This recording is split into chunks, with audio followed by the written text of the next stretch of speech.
Kalau ngopi hati-hati tersedak, walau kopi pahit, namun semangat jadi membara. Kalau jadi pemimpin, harus yang bijak, supaya bisa menjadi harapan bagi bangsa dan negara. Selamat datang di Memilih Pemimpin Bijak. Memilih Pemimpin Bijak adalah podcast perdana dari Candela Learning, di mana ini akan menjadi platform supaya milenials itu bisa belajar lebih lanjut mengenai politik dan juga mengenai bagaimana cara memilih pemimpin yang bijak. Saya Sasha, sebagai CEO dari Candela Learning, hari ini akan menjadi host untuk podcast Memilih Pemimpin Bijak dan juga akan menjadi teman Anda apabila Anda ada pertanyaan.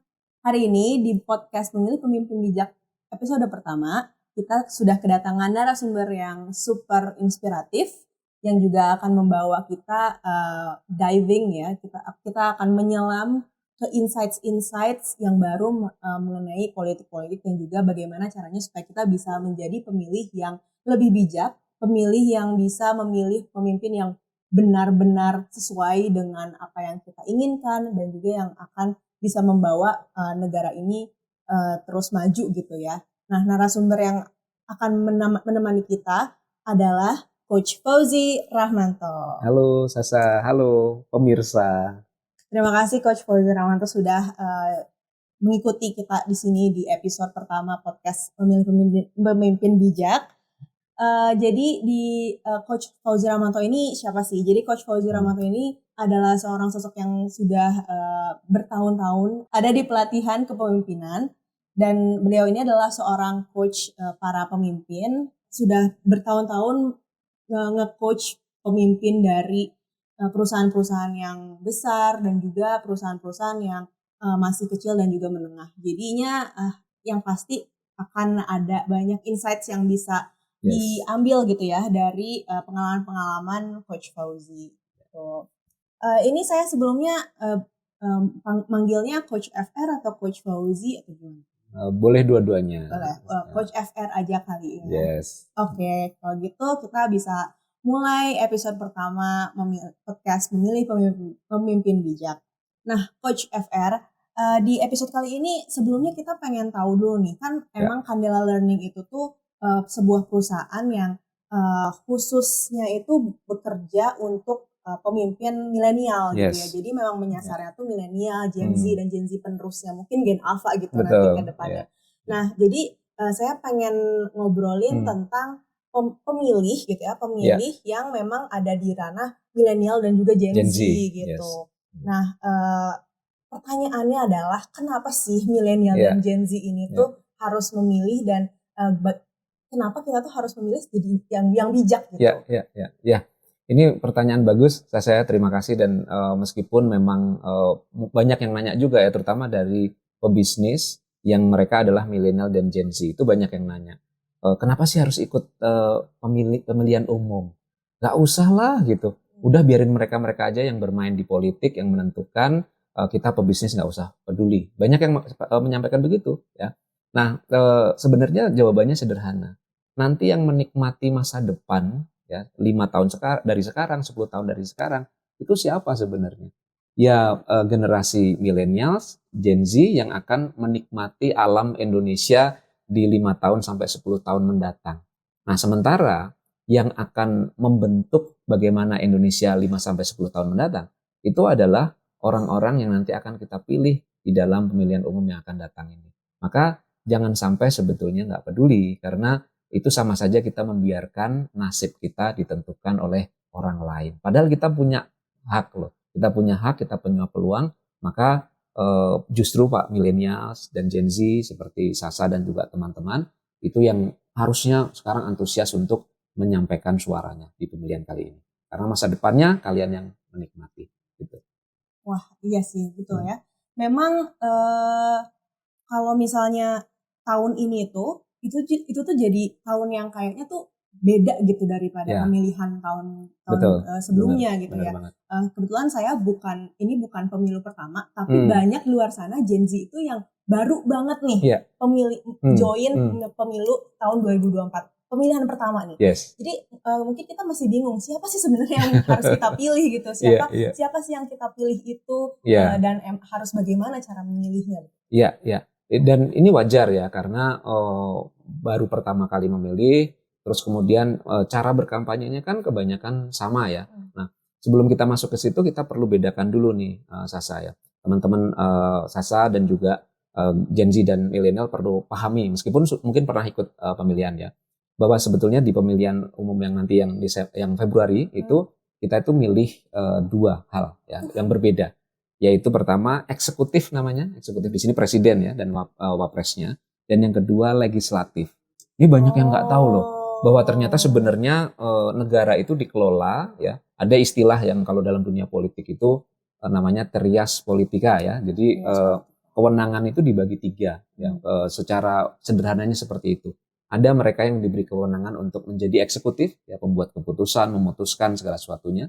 Ada yang mereka disebut sebagai legislatif yang membuat peraturan yang akan dilaksanakan oleh eksekutif tadi serta mengawasi ya. Jadi legislatif itu mengawasi dan juga membuat aturan mainnya.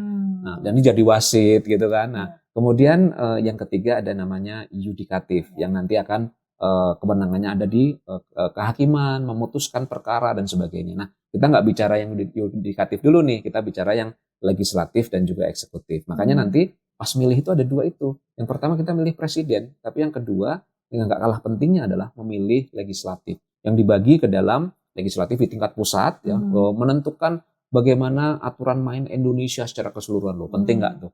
Kalau kita abai udahlah siapa aja yang ngurus gitu, waduh bahaya sekali gitu ya. Nanti bagaimana kalau ternyata kita salah pilih orang-orang yang tidak tepat duduk di lembaga legislatif yaitu DPR dan nanti juga MPR. Nah kemudian yang di bawahnya itu ada legislatif yang tingkat lebih di bawahnya yaitu provinsi, kabupaten, kota. Jadi makanya nanti kita nyoblosnya emang agak banyak. Tapi nggak apa-apa, luangkan waktunya karena kita sedang menentukan masa depan negara kita. Seperti itu ya. Jadi itu dulu dipahami. Nah, kemudian yang kedua, gimana ya kita milihnya? Kan itu pertanyaannya ya. Oh, orangnya banyak. Banyak banget. Foto-fotonya ada di jalanan. Betul. Apalagi yang legislatif ya, kita kenal aja enggak. Kenal aja enggak gitu. Nah, sekarang pertama perlu membedakan itu. Kalau dia lagi kampanye untuk menjadi legislatif, dia memberi janji-janji soal eksekutif, nggak nyambung kan sebenarnya. Ya, nanti kami akan memberikan ini, memberikan itu, gitu. Padahal itu kewenangannya di pembuat keputusan. Nah, itu juga harus bisa dibedakan. Nanti pelajari sebetulnya legislatif itu kewenangannya apa dan bagaimana dia bisa mampu memenuhi kewajiban dia sebagai legislatif. Ya, saya akan membuat aturan main terkait pekerja. Nah, itu baru bagus. Ya, saya akan membuat aturan main terkait pekerja milenial, perempuan, supaya hak-haknya terpenuhi. Nah, itu nyambung tuh. Tapi kalau saya mau bikin program untuk ya yang sifatnya kewenangannya eksekutif ya hari-hari, jadi nggak nyambung gitu. Ya jadi pertama itu ya memahami kewenangan. Nah yang kedua memahami bahasanya politisi ini. Nah, ini nih. Karena kadang-kadang agak tricky juga Sasa. Jadi Sasa dan teman-teman milenial Gen Z harus paham nih. Politisi itu berbicara dengan bahasa-bahasa politik yang seringkali memang kalau tidak dipahami dengan baik ya menjebak pikiran kita. Makanya ada istilah yang mereka itu menggunakan apa yang disebut sebagai logical fallacy. Wah, ini udah tingkat S2 komunikasi. S2 komunikasi dulu waktu Sasa belajar komunikasi ada ya logical fallacy. Ya, kesalahan pikir, kesalahan berpikir logis yang memang disengaja gitu supaya orang terpengaruh dengan apa yang kita sampaikan. Contoh nih, pemanfaatan apa yang disebut bandwagon effect. Ini istilahnya canggih ya. Istilahnya canggih, tapi sebenarnya sederhana. Bandwagon effect itu ikut-ikutan bahasa sehari-harinya. Jadi itu logical fallacy. Contoh misalnya di kehidupan sehari-hari kan sering dipakai itu. Semua orang udah beli tiket ini loh, Coldplay loh. Kamu belum gitu ya. Nah itu kan sebenarnya fallacy. Kenapa? Mungkin kalau kata milenial tuh FOMO. FOMO gitu ya. FOMO betul. Nah kalau emang bukan penyuka Coldplay ngapain beli tiket Coldplay sampai habis jutaan misalnya gitu? Kan itu jadi nggak logis. Jadi orang membuat keputusan secara tidak logis. Nah di politik juga dipakai. Semua orang udah milih dia loh. Kenapa kamu enggak? Gitu. Lah ya jangan begitu kriterianya dong. Gitu. Kalau itu kan berarti terjebak kepada ikut-ikutan. Ya, orang tersebut memang representatif nggak buat saya. Dia akan membuat keputusan sesuai dengan apa yang saya mau atau tidak. Ketika nanti dia jadi presiden, apakah dia akan membuat keputusan yang sesuai yang seperti yang saya harapkan atau tidak. Itu yang harus justru harus dipertanyakan gitu ya. Jadi yang pertama itu tuh yang paling sering dipakai. Tapi memang calon-calon legislatif, calon-calon eksekutif itu ada ya yang memakai bandwagon effect ini untuk jadi kampanyenya. Banyak.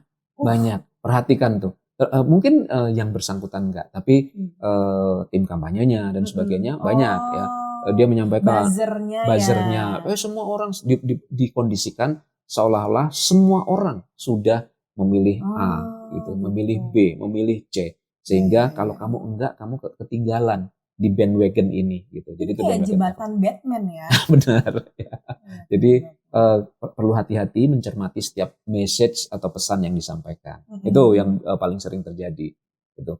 Ada lagi yang lain sebenarnya. Oh ya, ada lagi ya. Karena sebenarnya banyak sekali kan. Dulu waktu belajar komunikasi pasti tahu ya. Banyak banget. Dan 16 nggak salah. Iya, bahkan mungkin bisa lebih ya. Dengan varian-variannya. Nah, yang kedua itu kadang-kadang ini paling sering muncul nih sebetulnya. Hasty generalization. Oke, baik. Ya, pernah lihat nggak politisi yang ngaku-ngaku menyimpulkan suatu kondisi hanya berdasarkan ketemu 1-2 orang? Banyak sih. Sering kan dengar itu. Sih. Bahkan benar kan debat pilpres ya. Nah, di debat pilpres itu perhatikan. Kadang-kadang ada yang pakai itu ya. Saya sudah pergi ke suatu tempat bertemu dengan seseorang. Dia nggak bisa makan dan sebagainya. Terus se-Indonesia nggak bisa makan.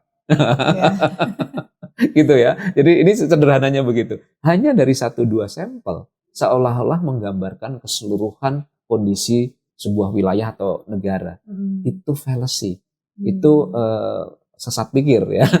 Kesesatan berpikir. Ya karena dia harus fair menceritakan bahwa itu hanya terjadi di daerah situ gitu. Itu baru fair gitu, berarti logis gitu. Tempat lain mungkin tidak. Karena kalau digunakan bahasa seperti itu pasti jadi perdebatan tanpa ujung. Ya mungkin juga akan ada orang yang menyampaikan, enggak, saya ketemu dengan anak Jaksel lagi nongkrong di kafe, mereka enggak susah makan, itu bahkan sekali spending 500.000 tuh ngopi saja gitu. Ini bisa jadi terjadi dan itu akan jadi perdebatan yang tanpa ujung. Jadi waspadai ketika hal seperti itu digunakan, kita tahu dia sedang menggunakan tadi ya hasty generalization gitu. Tapi walaupun misalnya ada calon legislatif nih yang atau calon eksekutif yang lagi kampanye terus menggunakan hasty generalization tadi. Yes. Bukankah itu tuh sebenarnya ada gitu, faktanya tuh ada, faktanya orang itu ada. Betul. Tapi maksudnya kalau misalnya kita waspada ini dia hasty generalization, ya udahlah jangan percaya sama dia. Apa harus kayak gitu atau gimana tujuannya? Sebetulnya bukan jangan percaya dengan dia, tetapi lebih memperhatikan bahwa yang sedang dia sajikan itu adalah fakta yang sangat terbatas. Ya, jadi karena kalau kita langsung menganggap generalisasinya benar, misalnya ya dari 1-2 orang yang tidak bisa makan, se-Indonesia nggak bisa makan, kan ada konflik juga dalam diri kita. Saya ke mall kok rame ya gitu, berarti nggak make sense nih gitu. Ya, jadi yang disampaikan malah jadi nggak make sense. Jadi artinya ya itu adalah cara orang berkomunikasi dalam kampanye. Ya that's fine, itu yang dia lakukan nggak apa-apa gitu. Tapi kita jadi tahu bahwa itu bukan hal yang mewakili kondisi seluruhnya. Gitu. Ya. Lalu ada lagi kah, Coach? Ya, ada satu teknik yang saya dulu pertama kali mengamati terjadi di Amerika sebetulnya. Ya, jadi dia membuat sebuah dilema yang ekstrim gitu.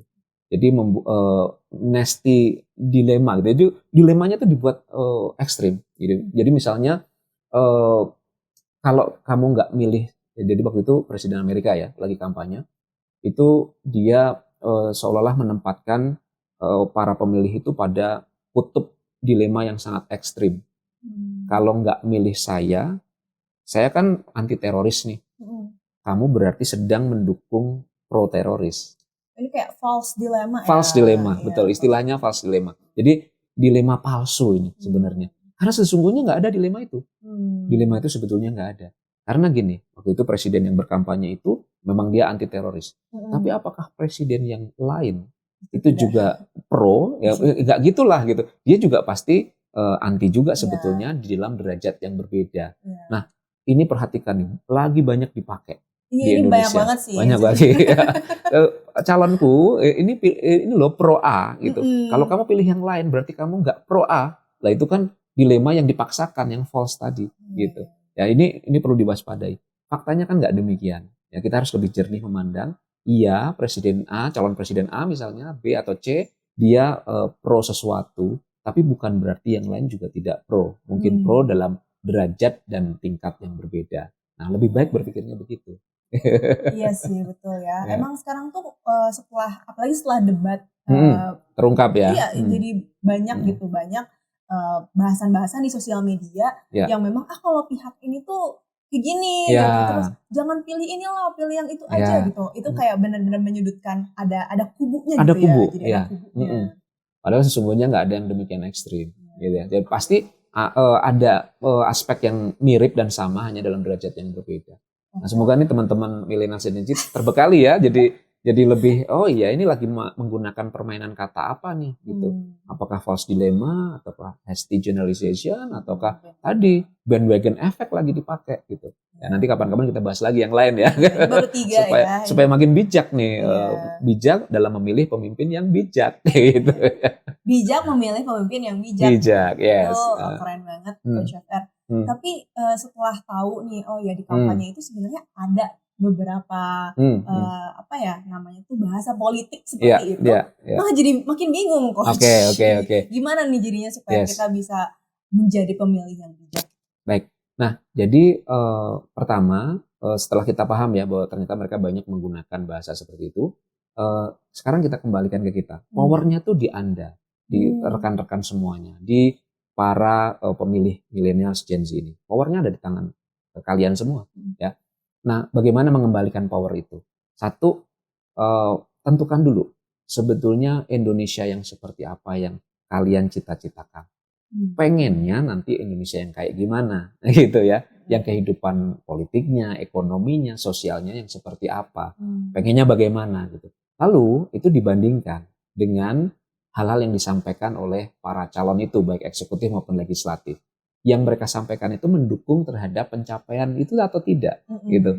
Make sense gak dengan cara itu, hal itu akan tercapai?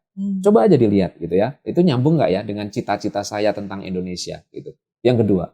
Nah yang ketiga, balik lagi kalau cuma janji kan banyak orang yang bisa. Nah yang nomor 3 yang gak kalah penting. Dia punya kemampuan, pengalaman, dan track record nggak untuk mewujudkan itu. Nah ini juga penting nih. Run dulu ke belakang. Pertama kita memang maju ke depan. Tapi kemudian setelah itu ya, lewat hal-hal yang dia sampaikan kita juga lihat.